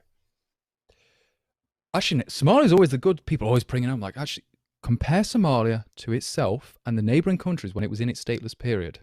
You don't compare it to America. That's like a false equivalence. Compare itself. Like, what happened when it was in its stateless period before it was stateless? It actually was doing better. Which is bizarre. Like, well, no, that can't be true. It's like, go look at the data. Like, and then compare it to its neighboring countries as well. Like, that's how you're going to have to do comparisons. And if you're going to, when people, I have to always remember this is, again, I'm going Thomas Sowell is compared to what? Remember, you've got to make sure you've got a good comparison. You're not going to compare the United Kingdom and, I don't know, Kuwait. Like, you're not going to compare those two countries because they're not really comparable.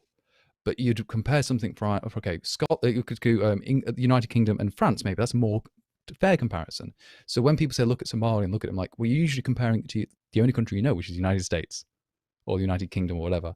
And they're not usually fair comparisons. And I'm not saying defending the position of, like, yes, the anarchy, the stateless period of Somalia, but it's more like you have to understand compared to what.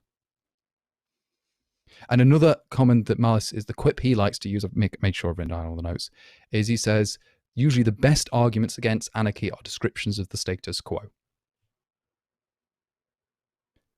Because usually when people say, what happens in this situation when this happens, I'm like, well, you've just described the current situation.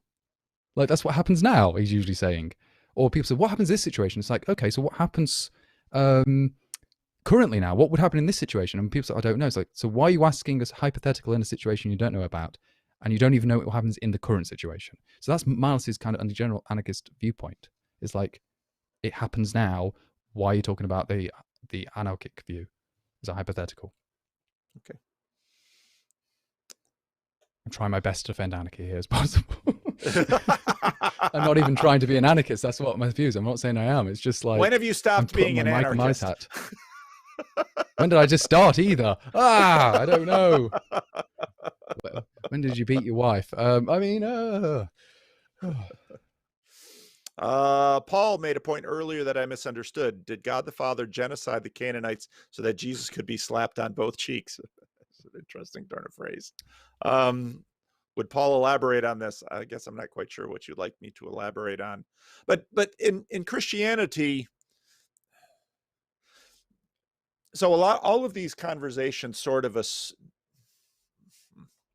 gets really difficult to talk about. So a lot of contemporary conversations presuppose, let's say, a natural state. We hear this, you know, I would very quickly imagine Jordan Peterson, and he did in his conversation with Michael Malice, okay, now we're going to talk about chimpanzees. And, well, how does a chimpanzee tribe work? Well, the top male can't get too autocratic or tyrannical, or two or three other males will gang up, and then there'll be a new top monkey.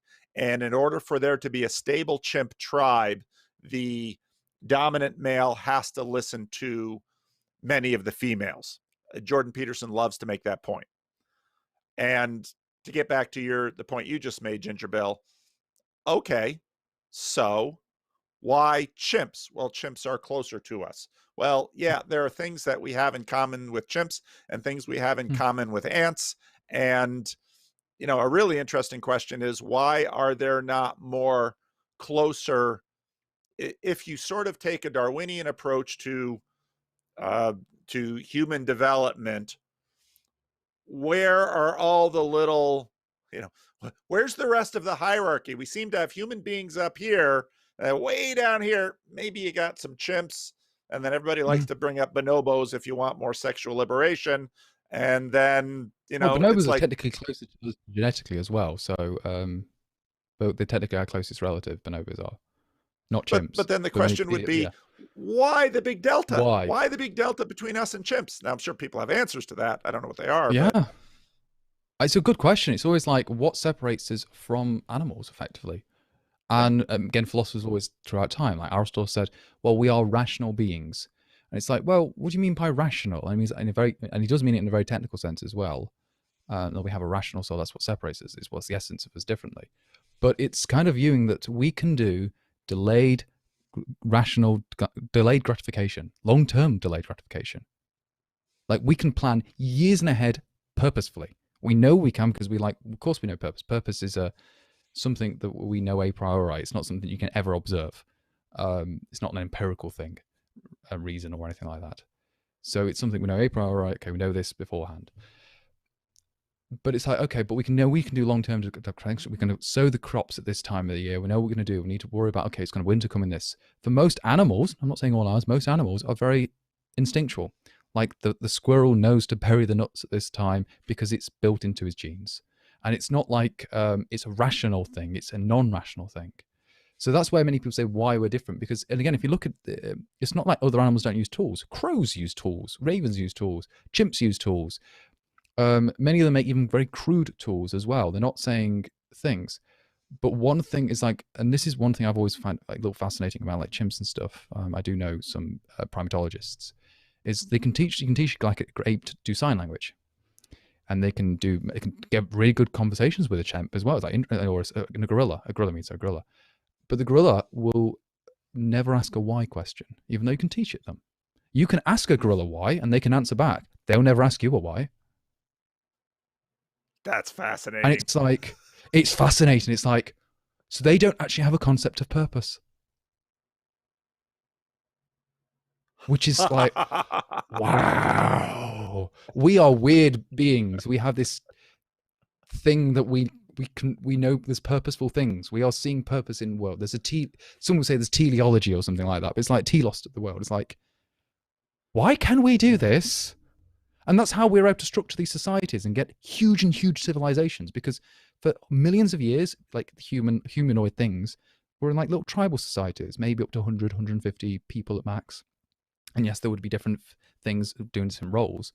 But as soon as we've kind of discovered all these different technologies like agriculture and such, we're able to have support bigger and bigger societies. And from that also things popped up like organized religion, not just religion, but organized religion other structures, money, currency, writing systems. It's like to actually just organize all of this, we had to create all this because we knew had to have do purposes to actually keep it going. It's like, whoa.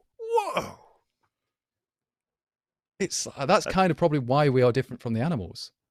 But that's Aristotle knew that back in the day. Many philosophers knew that. But it's also fascinating that yes, other problems animals do have problem solving. Like you can see crows try and solve problems. They'll use like a stick just to poke things out and do this. And you can see that's kind of like a rudimentary form of it. And if you want to go into the philosophy of it, it's if you've ever heard, there's a philosopher called Kripke, and there's all this idea of like, how do you know you're not doing quaddition? So it's like, you think, what do you mean? What question? So instead of addition, like, you know, in your head, you can do addition, like 3 + 5 is 8. Yeah. But Kripke is saying, okay, but how do you know you're doing addition, not something called quaddition, where quaddition is like, okay, everything it looks like addition until you get to a certain point. Like if it's above 57, everything equals 5. Like 57 + 3 = 5. How do you not know that's your brain? What he's trying to say is animals can count, but they're working like a very evolutionary standpoint. It's like a naturalistic emergence. And he says, how do you know you're not doing that? How do you know you are not reasoning? And it's a good question. Like, how do we know we are reasoning? And it's like all this related together. It's like, it's fascinating to me because I know my dog can count. He can count to probably, I've got like 5 or 10. He can count them out. And then he knows how much he's got. He knows one's bigger than the other. But it's I could talk about this, like even childhood development. You can see how people change how they stuff. Like if you so I'm going to rant now, but ramble. But the like children, if you see like put like 5 coins in front of them, and they put them close, they'll count how many there are. And if you spread them apart, they'll do. But at a certain age, they'll think if they're spread out further, like it only happens for a certain age, like around about 2 or 3, I think. They'll think there's more because it's further apart. So they've actually changed how they've thought, even though previously they knew how many there were. Now they're seeing as a size, and then that gets reverted back to no, it's 5. So there's a weird transition period in human development as well. Okay, it's fascinating how humans work. Oh, probably in the wrong line of profession, but oh well. Well, a couple of things. Screwtape in the thing said, it's hard listening to the chat in real time because it's like molasses. Well, I'd say first of all, on YouTube after we're done, you can listen to this at fast pace. Also, I will take this and I will have an audio only version of this, and I will post it on my podcast channel. The link will be below. And so you can listen to this at whatever speed you wish to listen to it. Couple of other, we've, one of the big questions is, of course, the criminal gangs question in all of this. Simp says, one might ask, is it possible for a kingdom or its rule to be just? Talking human kingdoms here. And, that is a good question. That's a very good question. Sorry. And if it were or weren't just, would we know it? Most of our comparisons, I think part of what shaped my perspective on much of this are, I lived 7 years in the Dominican Republic, and the Dominican Republic is by no means the worst run country in the world. But it was very clear that if you were wealthy, you got far better treatment in the courts than if you were poor. Yep.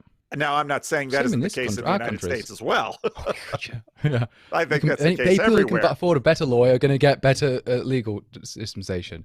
That's always Right. been a problem, especially in our common law systems. It's been known since like the Magna Carta, effectively. But yeah. But it was quite obvious that the Haitians that wanted me to work with them and wanted me to live quite close to them wanted me there because I was an effective. When I came around with my white skin, my North American contacts, the soldiers on the street, the police treated them differently because they had connections. And in fact, in that society, you had a different life based on how strong was your patron.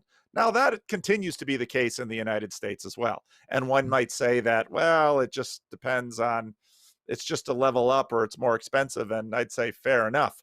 And what's interesting to me about this, which gets back to the question about the Pinkertons, is aren't we just dealing with fundamentally a Darwinian system that even though much of the status is now sociological instead of just violent status, we are all still dealing with status hierarchies, and we stand a far better chance of getting what we want, the more status, the more money, the more fame, the more beauty, all of that we have. And in fact, every government in the world is perhaps an attempt at suppressing those dynamics to one degree or another, but all such governments fail. And so it could be perhaps that some anarchists say, well, let's just give up the game entirely and let I would say the normal anarchists would human being say run. that they have just consecrated those people in there, and it's not like they're saying it's trying to stop arbitrary. it. Like, it's not necessarily it's arbitrary. It's more of that those are the elites that have emerged out of this system, and they have formed this organization called the state, and that's what they're going to do. And there's this idea of natural aristocracy appearing. Like I was saying, keep someone in the American tradition, Thomas Jefferson. Thomas Jefferson would usually talk about the natural aristocracy and rising up. Like in America, in the UK, we are very clear who the aristocracy is. But in America, you seem to not understand who your aristocracy is in a general, because you seem to try to get rid of the idea of class in America, which is very well understood in the UK. But Americans think there's no class. We're all very individualistic. We're all rugged individualists. Like, it's like kind of undertone. So there's no Anybody can be class. president of the United States. Anybody can be president. Those myths you tell your children. And it's like, in the UK, it's very much like, yeah, not everyone can be prime minister. Pretty much we know who's going to be prime minister, like where they're going to come from. The last exception to those would have been Tony Blair, who was a commoner, and so was Margaret Thatcher. And Margaret Thatcher, her father was a greengrocer. So she's not from a posh background at all. And Tony Blair, he was kind of a commoner and stuff, but he wasn't posh, but he was not necessarily poor, let's put it that way. So you can see their examples, but not everybody is going to be prime minister, or even not everyone's going to become a politician. In the US, you get trolled that because you can do it, because you've got the what's the American phrase I'm trying to think of? The way you can, there's a not divine providence, but it's something not bootstrapping, no, even something like that. But it's a very Protestant way of thinking at times. A very Protestant work ethic, just work hard. You'll get there and you'll succeed. And it's very, I just think it's like, no, not everyone's going to do that. There's certain people in classes, and classes naturally emerge. Like they just naturally arise. Like even when who you associate is going to form like a different kind of class to some other people. Yeah. And that, again, it's many people also attach moral worth to class, and that's not necessarily true any at all. Most people would say that, but there's multiple different types of classes. It's not like there's only 2 or there's only 3 or 4. It's like, no, there's multiple, and they all overlap, and they're all different things, and it's all different status hierarchies effectively. And it's just they overlap with each other, overlap hierarchies upon hierarchies upon hierarchies. And you're right. And the elites, the political elites, are one type of class of people, and they are very different to, let's say, the general citizens or subjects of the country. And you could view that as that view, or you could look as the bureaucratic classes. There's so many different ways you look at it. And I know the class analysis is very more left-wing analysis thing, but it's very useful, I would say. Well, it's interesting because I wonder to what degree class is emerging increasingly in America, even though it's a far younger social system than, let's say, the UK and those systems in Europe.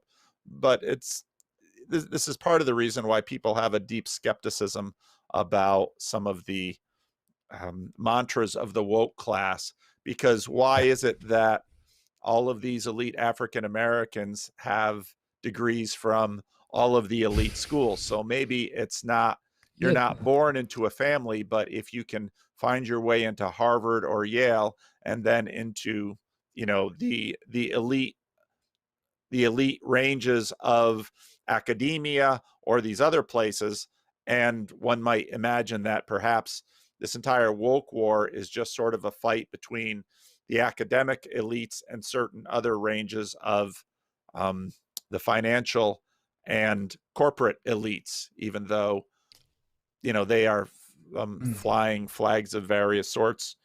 And I would argue that in a lot of ways, that flag flying is sort of a preemptive strike to say, we'll put up this flag and we'll hire tokens. But I think in America, it's not really skin color that's determining people's thoughts. It's where were you educated? It's what are the principalities that are functioning through you? Which is a point that Malice brought up in Peterson. Malice said, look, the modern university system, which is quite, like, say, 150 years old, is this idea that they are creating the elites for this country. That is the whole point of those universities, because past the university was technically an aspect of the church. They were just a repository of information, effectively. That's how a university used to be. You went to university to learn about all this information about other stuff. You didn't necessarily get an education. It was just a massive library and learning and discussing. The new one was like, no, this is a way we're going to train the elites. There was a very conscious thing about how they designed the newer universities. So when Peterson brought up sort of like, no, actually people can get into the universities, and like, which he's correct about Peterson talking about, yes, people are admitting it's usually an IQ test or whatever. And Peterson's not wrong. But what Malice was trying to point out is that, yes, there's a fundamental ideology here rather than this economic incentives. And this fundamental ideology that's passing through is that, look, these people are going to university. They're now going to be this new middle class or upper class we're going to create. And we're going to teach them how to be this way. And Peterson's, that's not how many people thought. I'm like, actually, yeah, they do. They just may not be woke. They may just have been like a center-left person. And they'll be teaching this stuff, and they'll teach things. I can remember many of my university lecturers. Most of them were left-wing. Not all of them. I knew a few of them were conservative or even libertarian. But most of them were left-wing. Most of them, some even had explicit political courses they talk about. I didn't do any of them because I thought, that's boring. But it was there's clearly an idea of an ethos of how universities are meant to structure. And that acts as a principality in itself. It's kind of like this culture is formed in it, which is what kind of, I guess, Malice was trying to get across, but clearly he didn't get it across clearly enough. Last question. How comfortable do you guys feel about trusting the ideas of a guy named Malice? Yeah, I don't think that's not his real name. He does that on purpose. I think his real name is like Kretschmann or something like that. Oh, really? I didn't know that. Yeah, that's Malice. It's a stage name, effectively. He's a Russian Jew born in Ukraine, so I doubt he's going to have like an English surname. But he's going to have Malice, which is very, again, Judeo-Christian. It's a stage name. It's a stage name, effectively. Yeah. Yeah. And I don't know. Part of me wonders to what degree can you actually embody the purity of your ideology if, it's so funny because, the real enemies are the academic professors. And Jordan Peterson's like, well, that's what I am. Oh, but you're one of the good ones. And it's like, I don't know. Well, I think Malice wasn't saying but there are some good ones, but there are many who are not. And they know what they're doing, is what Malice is trying to state. Like, they know they've got an ideology and they're propagating it. But the thing is these ideologies aren't necessarily coming in like the more the sciencey things, like especially not in the hard sciences. They weren't, at least, or like even like the like psychology X's. But they were in the humanities, especially in many of the art things, and they were manifesting there. I'm like, critical race theory stuff in general, like what they were talking about, like, yeah, that's been going on for the past 25 years. Like it's well old, and even older than that. In fact, you can see the roots, especially in the 80s and such. But like clearly it was, and they were even talking about, yes, we've got it pretty much in all universities now. They know their ideas are very popular. It's like, this is 25 years ago. So they're playing the long game in many cases. But it's like Peter says, yeah, but in my thing, I'm like, yeah, but you're more scientists. You don't really care about any of that stuff.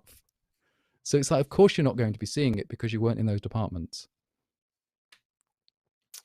All right. Well, we're about out of time, so I want to. Oh, Yeah. Rick is moving around. I got to watch him here. So he's putting out. Yep, Rick's heading for it. Rick's getting ready.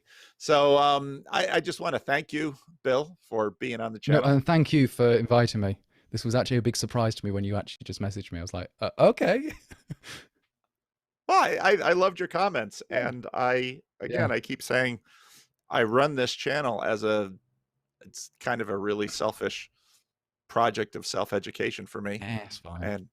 And I know you're one of the most open chaps I ever met, and you do it because you want to learn about so much more, and it's beautiful to see. It really is, and it's really respectable and honorable to see, because it's very rarely you meet someone like yourself. Oh.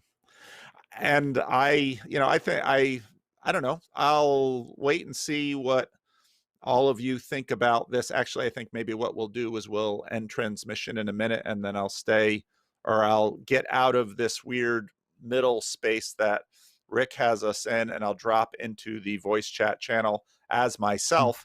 And I'd like to hear some feedback from you as to the format of this, because I think there's a lot of desire to do one of these, let's say on Christian anarchism, and maybe I'll talk to Nate Heil, and then we can, Nate and I will maybe talk for an hour and then bring in others from the channel. We're always looking for ways that we can basically structure better conversations. And so I appreciate, Bill, you playing along with this experiment with us. No, this has been fine. It's been an interesting experiment, to say the least. All right. Okay. So thank you, Rick. You can end transmission.